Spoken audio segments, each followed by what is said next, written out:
Bruxism is a condition where a patient grinds, gnashes, and/or clenches their teeth. It is typically an unconscious behavior and can occur both while awake and sleeping.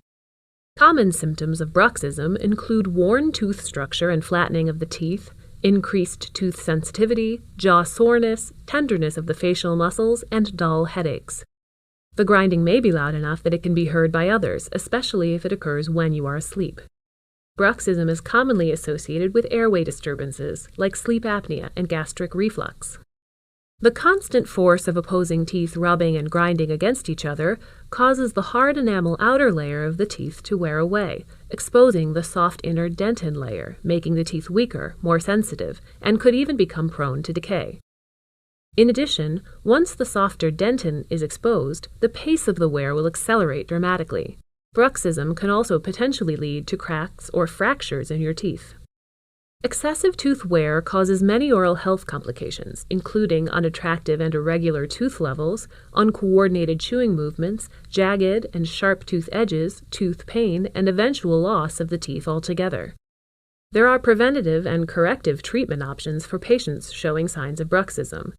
Treatment will vary based on the underlying cause, the severity of behavior, and the extent of tooth damage, making it critical to work closely with your doctor to proactively treat the issue before more damage occurs.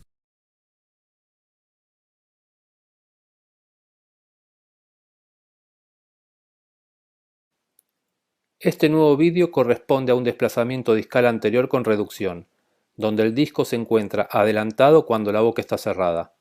Debería comenzar sobre el cóndilo a esta altura cuando está comenzando aquí, bastante adelantado. Por lo tanto, el cóndilo presiona en esta posición la zona bilaminar. Cuando la boca se abre, el cóndilo choca contra el disco y al reposicionarse debajo de este se escucha un clic articular. Al cerrarse la boca, la pérdida de la relación del cóndilo con el disco genera un segundo clic. Clic en apertura, cierre, pérdida de la relación del disco con el cóndilo, clic. Este clic en apertura y cierre forma lo que se llama clic recíproco, muy frecuentemente visto en los desplazamientos discales con reducción.